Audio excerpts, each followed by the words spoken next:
Olá pessoas, meu nome é Guilherme Rodrigues, estamos aqui com mais um podcast Prosa de TI.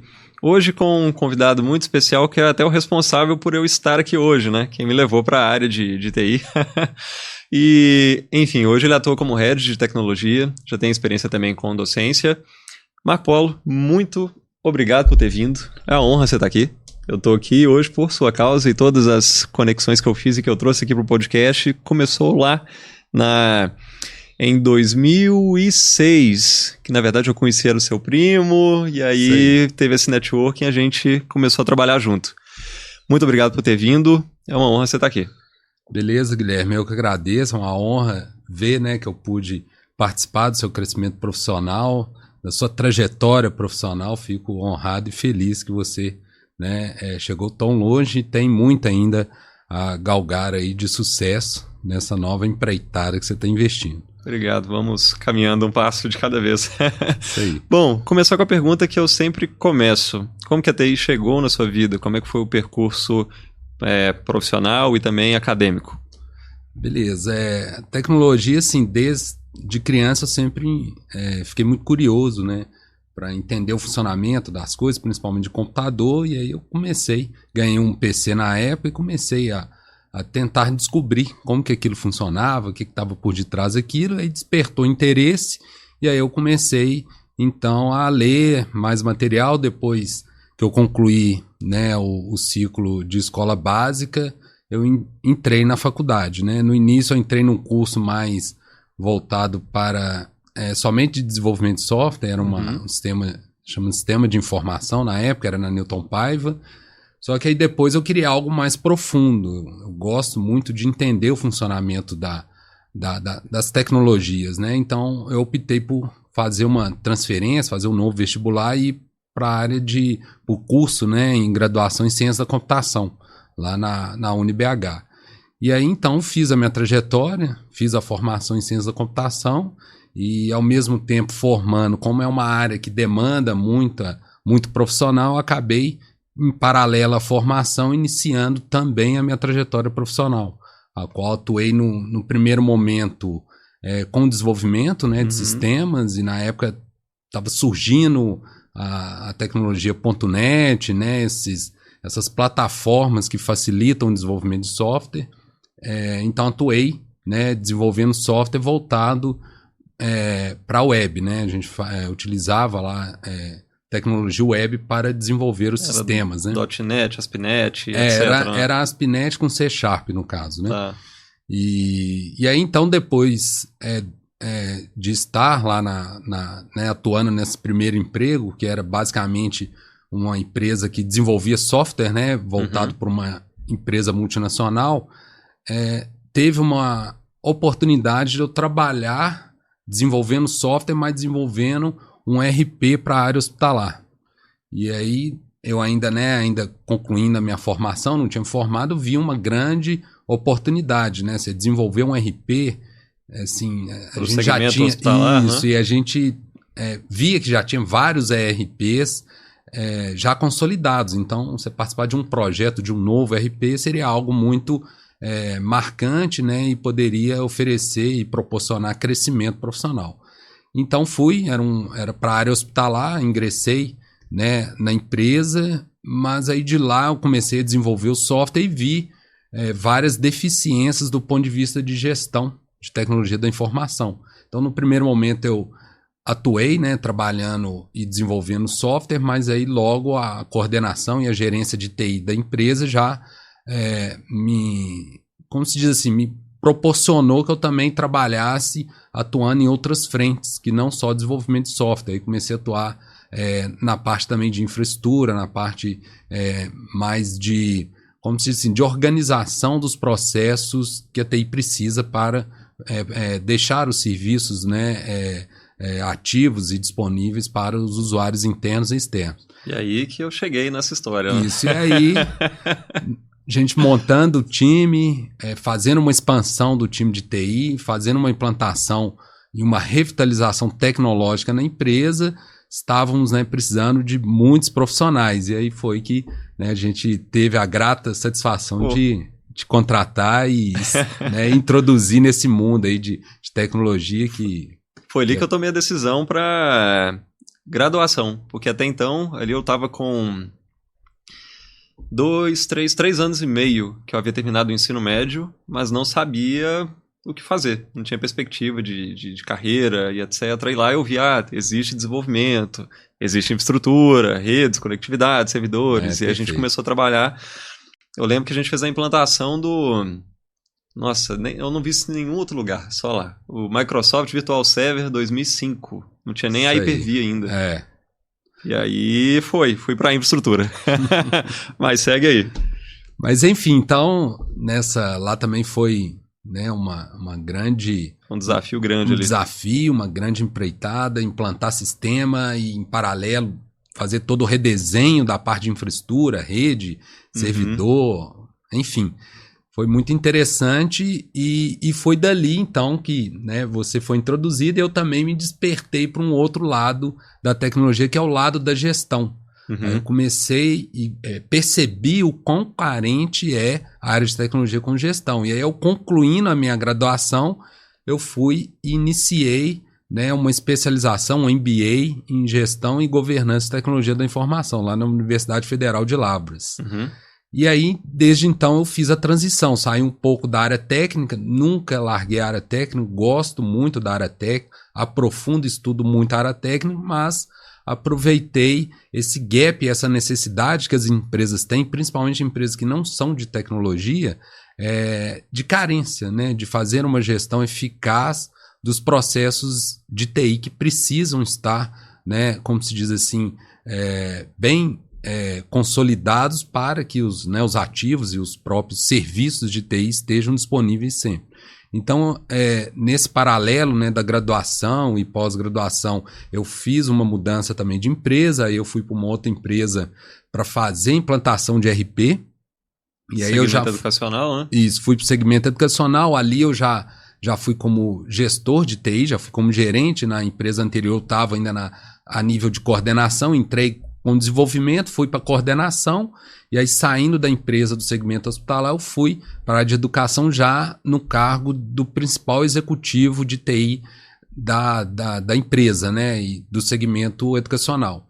E ali a gente fez, então, uma implantação de um RP, foi até case de sucesso, foi um RP da TOTS, voltado para o segmento educacional, e fizemos uma implantação bem assertiva também, em torno de 4, estabilização aí 2, 3 meses. Então foi também muito interessante. Fizemos também toda uma revitalização tecnológica, né? Inclusive o Guilherme atuou lá conosco também, né? Teve a oportunidade de fazer toda a rede Wi-Fi, né? Parte de segurança também. Quantos? Lá foram 14 anos de prestação de serviço.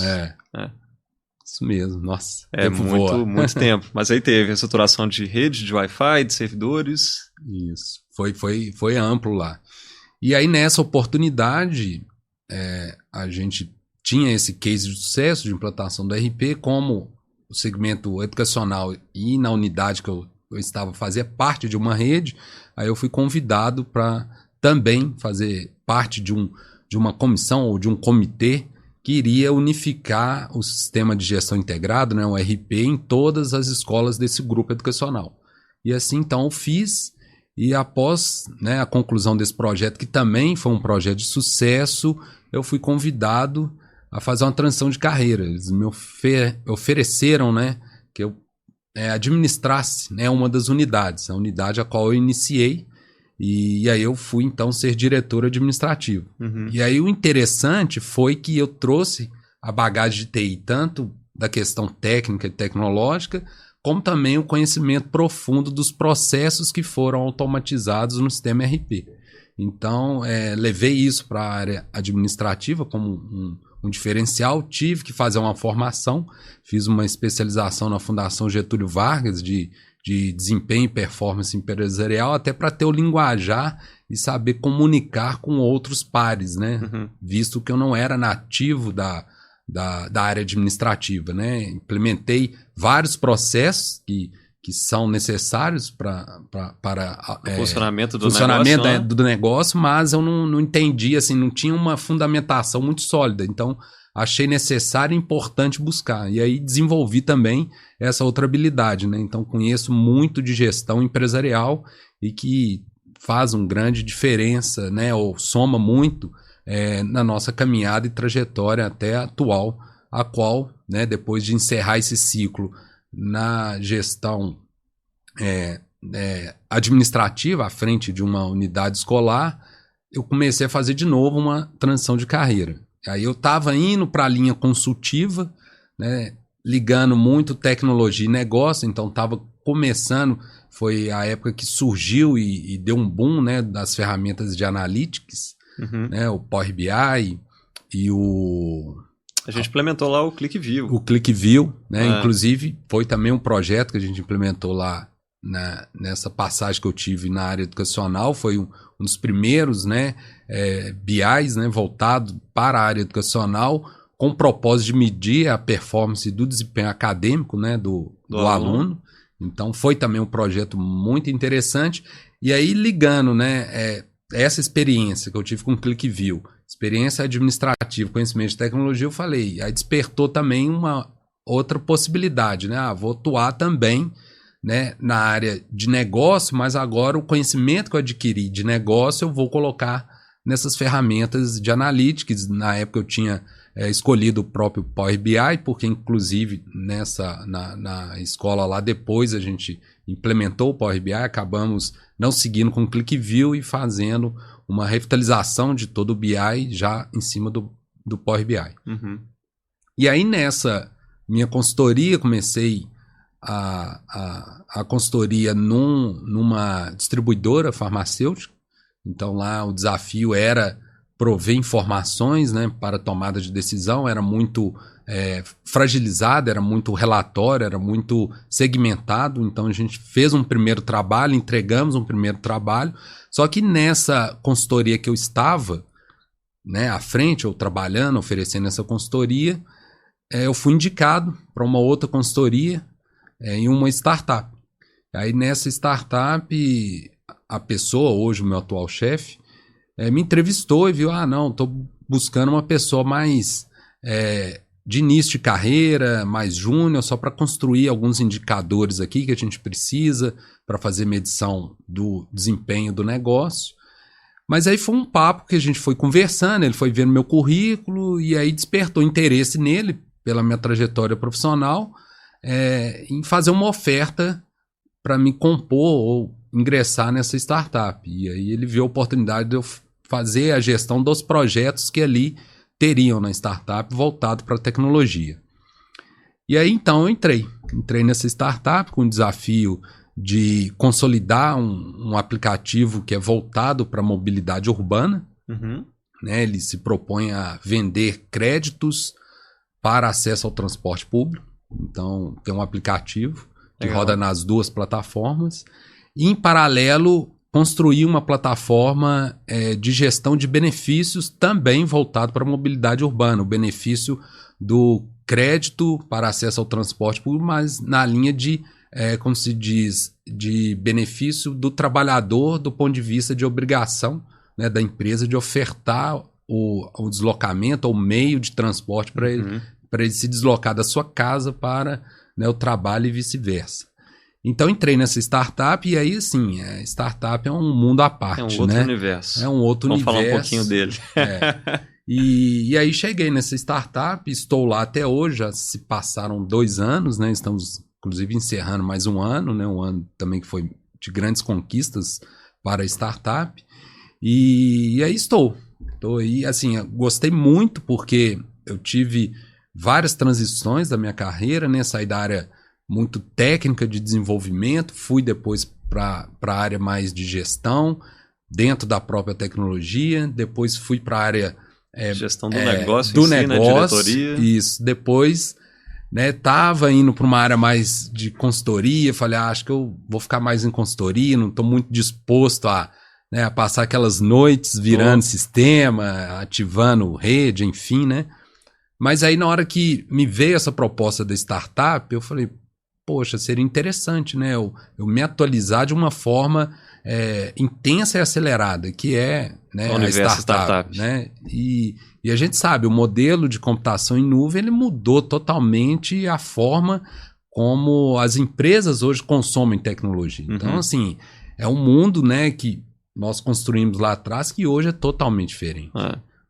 Né? Totalmente diferente. Hoje, para você ver a empresa a qual eu estou, a startup, a gente não existe servidor, não existe infraestrutura, não existe rede. Né? A gente tem Você tem o mínimo de infra necessário para ter conectividade com um mínimo de segurança ali. Nós temos todos os nossos serviços, né, os nossos recursos, tudo em provedores, né, de nuvem pública, né, AWS e Azure. Né?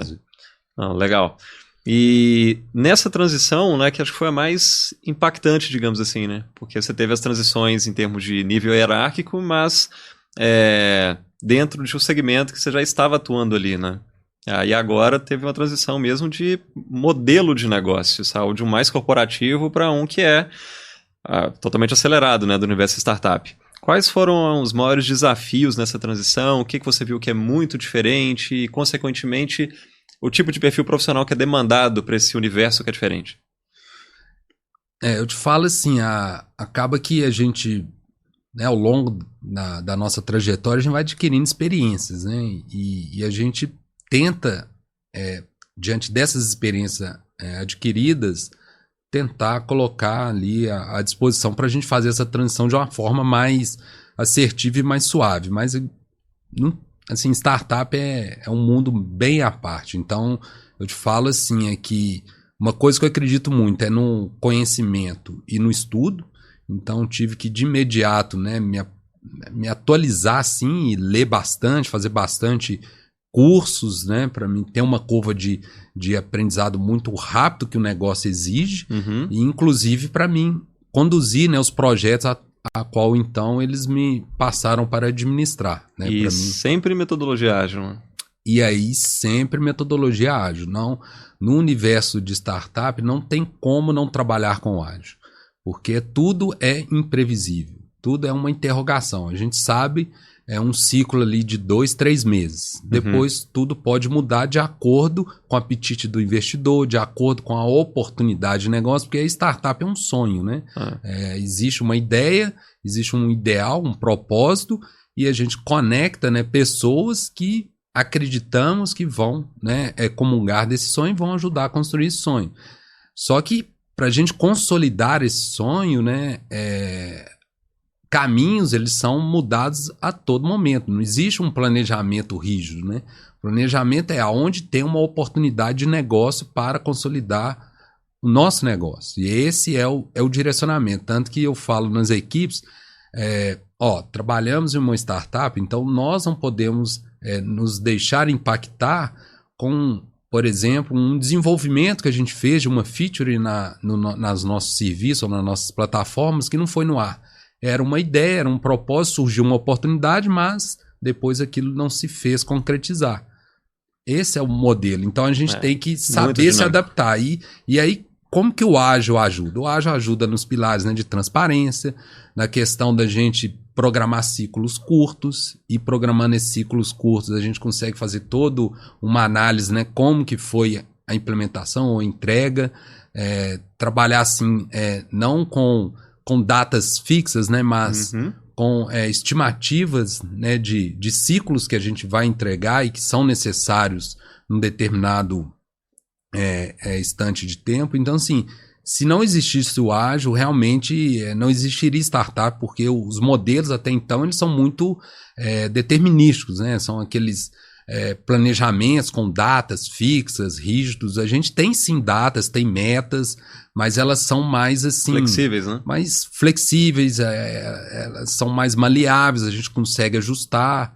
Então, sim, o ágil ajuda muito nisso, né? De oferecer essa cadência, ciclos curtos, transparência, deixar todo mundo engajado em cima de uma meta e trabalhar também com equipes pequenas e multidisciplinares. Isso também faz toda a diferença, né? Você tem uma equipe que ela se propõe a resolver um problema, que é uma automação de um processo ou desenvolvimento de uma nova feature, e essa equipe tem que dar conta de entregar aquilo em ciclos curtos, né? Seja de 2, 3 ou 4 semanas. E falando em equipes multidisciplinares e pequenas, acho que esse é um desafio enorme, né? Para você conseguir pessoas com esse perfil. Como que tem sido esse processo de contratação, de análise de candidatos? Quais dificuldades vocês têm encontrado nesse contexto? Ou esse não é um problema em termos de multidisciplinaridade? Não, é o problema. Hoje eu acho que fazer gestão, principalmente na área de tecnologia e em startup, é um problema. É um problema grave porque não há tempo da gente fazer, como se diz assim, uma gestão qualificada de pessoas, né? Não há tempo da gente oferecer aquele ciclo de feedback. Pela minha trajetória profissional, eu ainda me proponho a fazer com alguns profissionais. A gente faz um ciclo ali de feedback, aponta, né, os resultados bacana, positivo, aponta questões que possam ser melhorados e elabora ali algumas metas, algumas ações para que, né, o profissional possa desenvolver e estar melhorando. Mas assim, é muito, muito difícil porque é muito acelerado. Você imagina, né? Você está ali desenvolvendo software, nós vendemos, né, um serviço por meio de software. Nossa empresa é digital. E são ciclos de 2 semanas. Então é todo mundo, igual eu falo, é uma equipe de alta performance. E aí achar esses profissionais de alta performance é um desafio. Por quê? Porque é um mercado muito aquecido, os melhores estão nas grandes empresas, né? E estão fora. E a gente lida um pouco assim com os profissionais que estão disponíveis e que não foram, como se diz assim, captado ou absorvido por essas grandes empresas. E nem sempre tem um Muitas vezes ele está em desenvolvimento ainda, né? Geralmente está. A gente não encontra o perfil que a gente fala que é aquele perfil mais sênior. E quando eu entrei lá, eu tinha o perfil era de pessoas mais jovens, né? E aí já com essa minha experiência profissional, eu achei interessante eu mesclar. Então também busquei pessoas que têm um perfil mais maduro, pessoas com uma idade, né, em torno ali de 50 anos, e contei do desafio, fiz a proposta e acabou que as pessoas também aceitaram, vieram. E aí as pessoas mais maduras ou sêniores de idade acaba também dando tempero e ajudando a dar a cadência necessária, porque os jovens eles são bons, têm muita, como se diz, muita energia, conseguem canalizar muita força para puxar as coisas, mas pecam em alguns detalhes que só com o passar do tempo é que a pessoa adquire aquele conhecimento. Mas hoje eu falo, o maior desafio hoje, né, falando do meu contexto, aonde eu estou atuando hoje como head de tecnologia, é sim a gestão de pessoas, é sim buscar os profissionais na senioridade que a gente precisa do ponto de vista de skill técnico, né? Nós contratamos a pessoa, né, a pessoa fala que é sênior, mas na hora que, né, você aprofunda um pouco, você vê que ela está ali num pleno, caminhando para ir para um sênior. E em startup tem que ser todo mundo sênior, porque as decisões são rápidas. A 2 semanas, de implantação é rápida. Em 2 semanas eu tenho que entregar algo novo, colocar em produção. Então, assim, é um desafio. Não, muito bom. E para quem pretende entrar na área, seja de startup ou não, até por você ter tido, né, experiência nesses 2 ambientes, né, mais corporativo e startup, qual dica, qual recomendação você daria para um profissional que está iniciando na área ou deseja ingressar na área? Eu estou até vivendo uma experiência ímpar também, né? Meu filho optou por ir por essa área, né? Ele concluiu aí o 2º período agora de ciência da computação, foi para a área de ciência da computação. E aí ele é um que está, né, buscando também um estágio agora nesse momento, né? Então o que eu falo para ele, posso compartilhar, né, com, né, a galera aí, com o pessoal do Prosa de TI, primeiro assim, conhecimento técnico e base na literatura. Tem que ter uma fundamentação teórica muito forte, né? Na hora que, nas entrevistas que eu faço perguntas teóricas. Aí o pessoal fala, não, mas teoria, eu falei, não. A teoria ela é importante, ela é fruto de pesquisa, de muita pesquisa, né? E é importante você saber a teoria para fazer o recorte dentro da necessidade que você quer. A gente não pega a teoria e fala, vou colocar do jeito que diz lá a teoria, que está escrito. Não, a gente faz um recorte, mas ela é importante porque ela é a base de tudo que você vai construir. Então eu falo isso muito, gente, estude a teoria, entenda a teoria e faça sim a prática daquilo que você entendeu na teoria, né? Porque a prática realmente é que faz acontecer.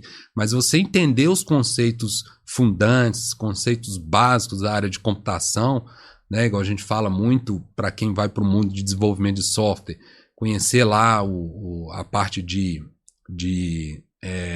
orientação objeto, né? Quais são as suas características, suas potencialidades, enfim.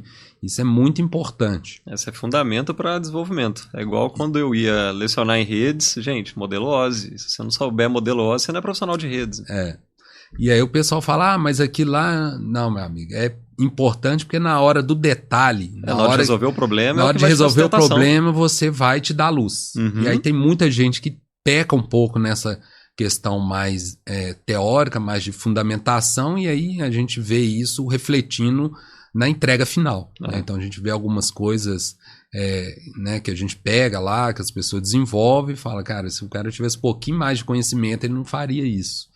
Então eu falo assim, a dica é aprofundar realmente, né, nas questões teóricas, é importante para desenvolvimento de software. Eu gosto muito do paradigma do DDD, né, desenvolvimento voltado para negócio. Então é um paradigma importante para fazer toda a sua modelagem ou direcionar o seu desenvolvimento de software. Hoje a gente vive um momento ímpar, né, para quem desenvolveu software no passado e hoje inicia a desenvolver software no modelo de computação em nuvem, é muito mais fácil. Né? Os ambientes são todos automatizados, as publicações que a gente fala são todas empacotadas em imagens que são ofertadas em containers, e esses containers, né, faz executar a aplicação. Então isso facilita demais. A gente fala lá a nossa esteira, né? A gente tem uma esteira, essa esteira ela faz todo esse deploy, e nesse deploy a gente automatiza teste, a gente automatiza a parte de segurança, então sim, facilita demais. Então uma outra dica é conhecer as ferramentas de desenvolvimento de software, né, que estão disponíveis para software em nuvem, ou que a gente chama de serverless, né? Eles não utilizam servidores, né, mas utilizam sim como se diz, de orquestradores, né, ou containers que irão conter as imagens do seu software para que ele execute. Então, entender esse modelo, esse ecossistema de desenvolver o software usando essas ferramentas, né, seja Docker, seja o próprio Kubernetes, essas são as ferramentas hoje que toda a turma que quer ir para a área de software tem que saber, né? E é lógico conhecer de segurança, desenvolver código seguro, é muito bom a gente conhecer como fazer isso, e a parte também de qualidade de software, né? É uma área também que eu falo, uma área vasta, uma área carente, e assim, profissional que talvez não gosta tanto de desenvolvimento e gosta mais de, né, entender os funcionamentos dos softwares. Então a área de qualidade de software também é uma área muito interessante para quem quer ingressar no mercado. O pessoal faz a formação, pode ser em ciência da computação ou sistema de informação, e depois faz uma especialização em qualidade de software e começa a fazer os cenários de teste, começa a fazer testes automatizados, que hoje também acaba tudo sendo automatizado. Então a pessoa tem que escrever aqueles testes, roda os testes e fica mais analisando o resultado da execução de uma automação de teste. Então é uma outra dica também. A área de qualidade de software também é uma área muito carente, temos muitos profissionais. Então quem também quiser se destacar e quem gosta realmente de entender o funcionamento de uma aplicação e atestar se ela realmente está atendendo o propósito, se ela está segura, se ela atende os requisitos que foram propostos para implementar, então fica a dica também, é uma área muito interessante. É isso. Marco Polo, a gente teria muito assunto aqui para poder estender, mas eu queria te agradecer demais por você ter vindo, cara. Beleza, eu que agradeço, estamos sempre à disposição. É uma honra você estar aqui. E eu não posso deixar de contar uma história que, na verdade, não tem jeito. Se essas pessoas estiverem vendo, ao ver nós dois, ela vai lembrar dessa história. Ricardo Rovadic e Renata, eu não tô lembrando do sobrenome dela, que é do nosso time Oliveira. lá. Eu não tô lembrando. Mas eu sei qual Renata. Renatinha e Ricardo Rovadic. Era uma vez, ia ter auditoria na empresa que a gente estava. Certo. E aí você tinha me delegado a responsabilidade do backup. Acho que eu tava tomando conta do backup, trocando as fitas, LTO, iniciando ali na primeira experiência com infra, servidores, Linux, etc. E aí no dia da auditoria eu não tinha trocado a fita de backup. Eu lembro desse episódio. E backup. Então, Renata e Ricardo, um abraço se estiver assistindo aí. Foi um dia difícil aquele, né? Nossa senhora, a gente torcendo para o auditor não ir lá no backup. Mas é isso. Beleza. Obrigado demais. Eu que agradeço. Para a gente encerrar, se você pudesse voltar no tempo, lá no Marco Polo, começando na área de TI, o que você falaria para ele? É uma pergunta simples, mas profunda. Eu acho que eu falaria para ele para continuar sonhando, né? Sonhando que fazer o certo é muito difícil, principalmente na área de TI, mas que, né, não perca a esperança e siga sempre, né, o propósito, que é fazer a coisa certa desde o início. A área de TI, infelizmente, o pessoal tenta buscar um desvio, um atalho, e isso não dá bom. Então, lá na frente chega. Então fala assim, continue nesse propósito, né, de sempre fazer certo, mas o certo que gera valor e que não é aquele certo que atrapalha o negócio, né? Então acho que eu reforçaria esse conceito que eu trago e que eu acho que é uma marca de toda a minha gestão. Todo lugar que eu passo, eu sempre falo, gente, vamos fazer certo de primeiro. É isso aí. Backup que o diga. É isso aí. Valeu. Então é isso. Obrigado, pessoal. Esse foi mais um podcast Prosa de TI. Semana que vem temos mais um episódio. Um abraço e até lá.